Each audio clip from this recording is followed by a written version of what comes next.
2008년 해인사의 화재로 우연히 발견된 책 하나. 그것은 대한불교 개종 초대 종정이었던 효봉스님이 남긴 33장의 신비로운 예언서였습니다. 역상록이라 불리는 이 문서는 60년간 봉인되어 있다가 화재로 인해 세상에 드러났습니다. 2008년 2월 해인사에 큰 화재가 발생했습니다. 숭례문이 전소된 그 해, 한국의 또 다른 문화재가 위험에 처했습니다. 세계문화유산인 팔만대장경을 보관한 해인사는 그 가치를 산정할 수 없어 보험조차 가입하지 못했던 곳이었습니다. 화재는 빠르게 번져 법보전 일부가 소실될 위기에 처했습니다. 소방관들이 필사적으로 불길과 싸우던 그때 기적 같은 일이 일어났습니다. 불길이 법보전의 비밀 창고 직전에서 갑자기 멈춘 것입니다. 마치 보이지 않는 손이 불길을 막아선 듯했습니다. 해인사는 예로부터 특이한 기류가 있어 수백 년간 여러 차례 화재가 있었지만 장경판 전만은 한 번도 불에 타지 않았다고 합니다. 이번에도 그 신비한 기류가 작용한 것일까요? 화재 진압 후 소방관들과 승려들이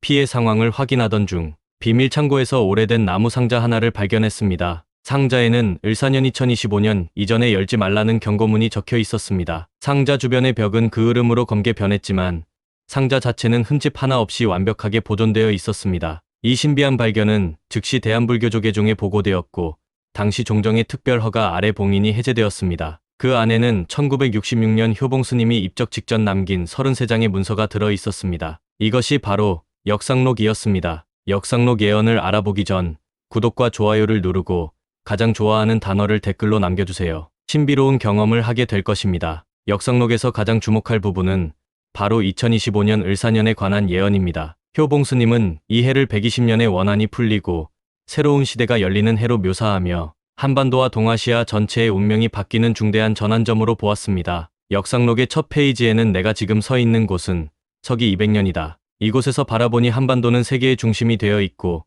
우리 민족은 인류의 정신적 지도자로 우뚝 서 있다. 그 시작은 2025년 을사년이었다라는 구절이 적혀 있습니다. 효봉스님, 대한불교 조계종 초대 종정이자 독립운동가. 하지만 그에겐 알려지지 않은 또 다른 이름이 있습니다. 예언자. 그가 목숨을 걸고 써내려간 33장의 기록, 60년간 봉인되었던 그 예언서에는 한반도의 미래, 세계의 재편, 그리고 민족을 이끌 광명의 지도자에 대한 묘사가 남아 있습니다. 한국 불교의 중흥조였던 효봉스님은 일반에 알려진 것보다 훨씬 더 신비로운 능력의 소유자였습니다. 그는 평생에 단 2번 역상현상을 경험하며 미래를 보는 특별한 능력을 발휘했습니다. 역상이란 시간의 흐름을 거슬러 미래에서 현재를 바라보는 신비로운 상태를 말합니다. 마치 강물을 거슬러 올라가 수원지에서 바다를 내려다보는 것과 같은 이 현상은 불교 수행자 중에서도 극히 일부만이 경험한다고 전해집니다. 효봉스님은 2025년 한 해에 한반도와 동아시아의 급격한 변화가 일어날 것이라고 예언했습니다. 특히 광명의 인도자라 불리는 새로운 지도자의 등장을 강조했는데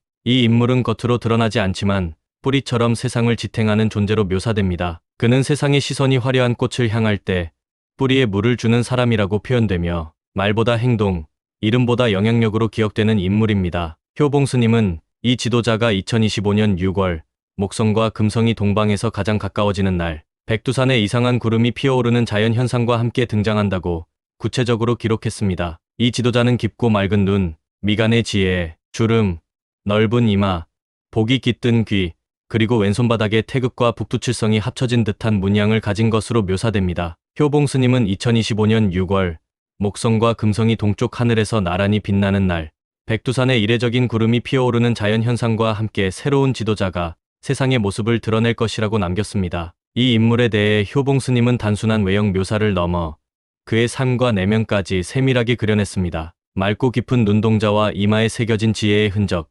넓고 온화한 이마, 복이 깃든 귀, 그리고 왼손바닥에는 태극과 북두칠성이 어우러진 듯한 독특한 무늬가 있다고 했습니다. 이 지도자는 평탄한 길을 걸은 적이 없으며 인생의 여러 고비에서 3번의 큰 실패와 4번의 재기를 겪으며 단련된 인물로 그려집니다. 어린 시절부터 수많은 시련과 고난을 겪었고 청년기와 장년기를 거치며 수차례 좌절과 도전을 반복했습니다. 그러나 그 모든 경험이 결국 2025년 민족의 새로운 길을 여는 지도자로 성장하기 위한 밑거름이 되었다고 효봉스님은 전합니다. 이 인물은 겉으로 드러나지 않지만 뿌리처럼 조용히 세상을 변화시키는 힘을 지녔습니다. 화려한 말이나 명성이 아니라 묵묵히 자신의 길을 걸으며 주변에 자연스럽게 영향력을 미치는 존재로 묘사됩니다. 효봉스님은 이 지도자가 등장함으로써 한민족의 정체성이 다시 깨어나고 한국이 세계의 중심으로 부상하는 변화가 시작될 것이라고 예언했습니다. 이 광명의 인도자의 등장은 단순히 한 인물의 등장을 넘어 한민족의 정체성이 다시 깨어나고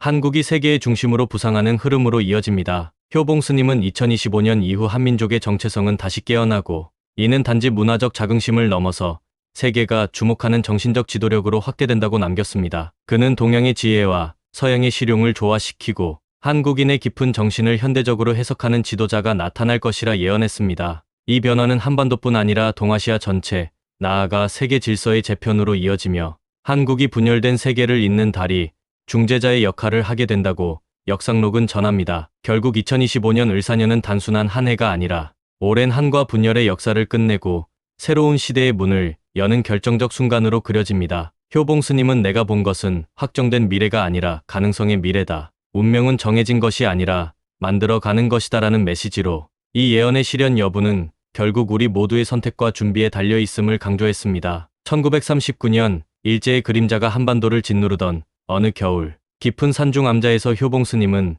폐결핵 말기로 41일간 고열에 시달리며 생사의 경계에 놓여 있었습니다. 의사들도 더는 희망이 없다고 고개를 저었지만 그때부터 주변에서는 설명할 수 없는 기이한 현상들이 일어나기 시작했습니다. 스님의 순결은 희미해졌지만 그의 눈빛은 오히려 또렷해졌다고 전해집니다. 곁을 지키던 제자 지훈 스님은 그날을 평생 잊지 못했다고 회상합니다. 스님께서 의식을 되찾으시자마자 마치 다른 세상을 다녀온 사람처럼 나는 미래를 보았다고 말씀하셨습니다. 이후 효봉 스님은 조용히 그러나 단호하게 몇 가지 예언을 남겼습니다. 4년 뒤 외세가 물러날 것이다. 그 말이 있은 지 정확히 4년 후 일본은 패망하고 조선은 해방을 맞이했습니다. 이어서 머지않아 이 땅에 전쟁이 일고 민중의 함성이 터질 것이며 권력이 총칼을 들고 나라를 뒤흔들 것이라는 말도 남겼습니다. 훗날 이 예언들은 한국전쟁, 4.19 혁명, 5.26 군사정변으로 현실이 되었습니다. 하지만 효봉 스님은 자신의 말을 널리 알리려 하지 않았습니다.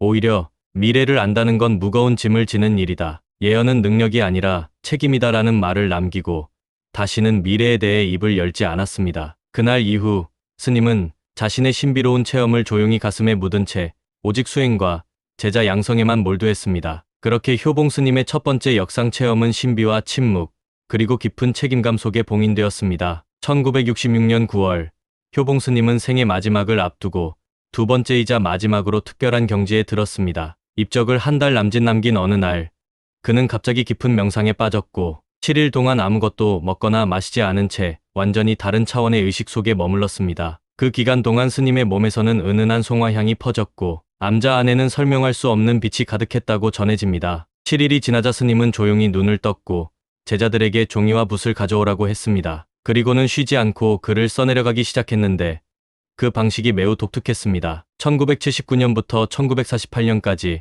시간의 흐름을 거슬러 미래에서 과거로 내려가는 순서로 33장의 예언을 완성한 것입니다. 스님은 미래에서 과거로 내려오는 길을 따라야 한다. 그것이 이 예언의 본질이다라고 말했습니다. 이렇게 완성된 예언서는 2025년 을사년이 오기 전까지 절대 열어서는 안 된다는 스님의 엄격한 당부와 함께 해인사 법보전의 비밀 창고에 봉인되었습니다. 효봉 스님의 역상록에서 가장 강조된 부분은 2025년 광명의 인도자 등장 이후 한민족의 정체성이 새롭게 부활한다는 예언이었습니다. 우리 민족은 5000년의 역사 속에서도 외세에 의해 정체성을 잃을 위기를 여러 번 겪었다. 그러나 진정한 민족의 정신은 사라지지 않고 면면이 이어져 왔다. 2025년의 지도자는 이 정신을 다시 일깨우는 역할을 하게 될 것이다. 그는 외국의 이론을 앵무새처럼 따라 말하지 않는다. 동양의 지혜와 서양의 실용을 자연스럽게 아우르며 한국인의 뿌리 깊은 정신을 현대적으로 해석해낸다. 그의 말 한마디는 어떤 원고로 준비된 연설보다 가슴에 깊이 남는다. 역상록의 중간 부분에는 2025년 이후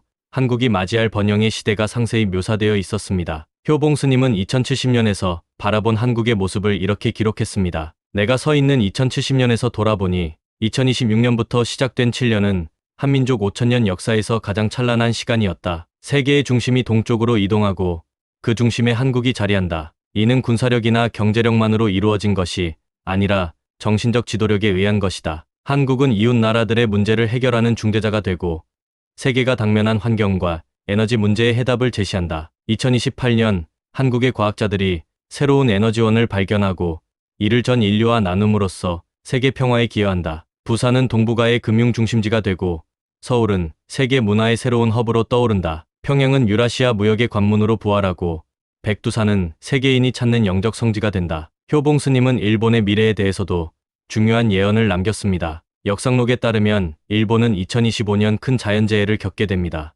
2025년 8월 해저에서 잠자던 거인이 깨어난다. 물과 불이 만나는 곳, 일본 동쪽 해안에서 땅이 흔들리고 바다가 일어난다. 이는 경고이며 새로운 시작을 위한 신호다. 도쿄는 물에 잠기지 않지만 그 기능이 마비되고 센다이에서 가고시마까지 해안선이 변한다. 후쿠시마의 상처가 더 크게 드러나고 일본 국민들은 자신들이 걸어온 길을 돌아보기 시작한다. 효봉 스님은 이 재해가 일본 사회에 근본적인 변화를 가져올 것이라고 예언했습니다. 오만함이 겸손으로 바뀌고 왜곡된 역사가 바로잡힌다. 일본의 젊은이들이 먼저 변화를 주도하고 오래된 권력 구조가 무너진다. 그들은 과거의 잘못을 인정하고 진정한 이웃으로 거듭나기 위한 첫걸음을 내딛는다. 특히 효봉 스님은 역상 상태에서 2030년 일본 총리가 한국을 방문하는 장면을 직접 목격했다고 기록했습니다. 나는 2030년 4월 벚꽃이 흩날리는 서울의 광장에서 일본 총리가 무릎을 꿇고 사과하는 모습을 본다. 그는 한일병합 조약은 불법이었으며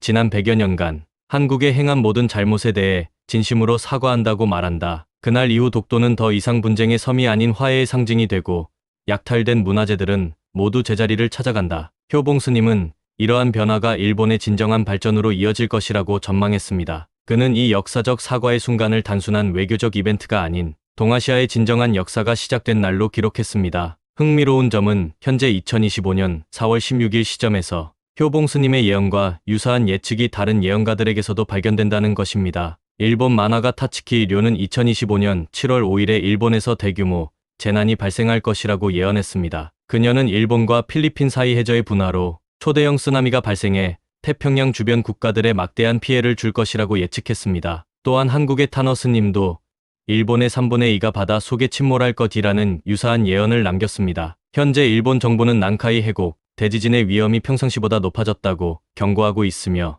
2024년 1월 이시카와현 노토반도에서 규모 7.6의 강진이 발생한 이후에도 일본 전역에서 크고 작은 지진이 계속 발생하고 있습니다. 화산 활동 또한 활발해지고 있어 가고시마현의 사쿠라지마, 화산과 구마모토현의 아소산 등 주요 화산에서 분화가 관측되고 있습니다. 한편 효봉 스님이 예언한 일본 총리의 사과와 관련해서는 아직까지 그러한 진정성 있는 사과가 이루어지지 않고 있습니다. 최근 윤석열 대통령과 기시다, 후미오, 일본 총리의 정상회담에서도 과거사에 대한 분명한 사과는 없었습니다. 오히려 일본은 이미 수십 차례 사과했다는 윤석열 대통령의 발언이 있었지만 이에 대해 SBS 팩트체크팀은 사과의 횟수 기준으로는 사실이나 사과와 역사, 왜곡 발언이 동시에 존재해 진정성 논란이 있다며 절반의 사실로 판정했습니다. 효봉 스님의 예언대로 2025년 8월 일본에 대재앙이 발생하고 이것이 일본 사회의 근본적인 변화로 이어질지 그리고 2030년 일본 총리의 진정성 있는 사과가 실현될지는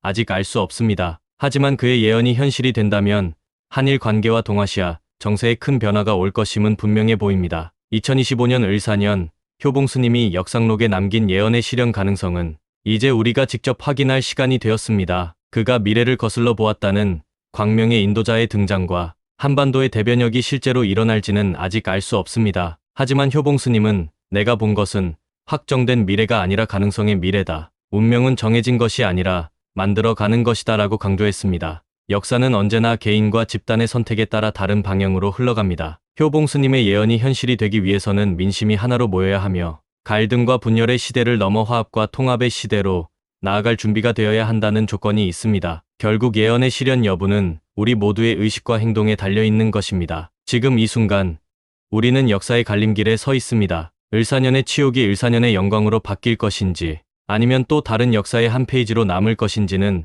우리 스스로가 결정할 문제입니다. 여러분은 어떤 미래를 선택하시겠습니까? 효봉 스님이 본 빛나는 미래를 향해 함께 나아갈 준비가 되어 있으신가요?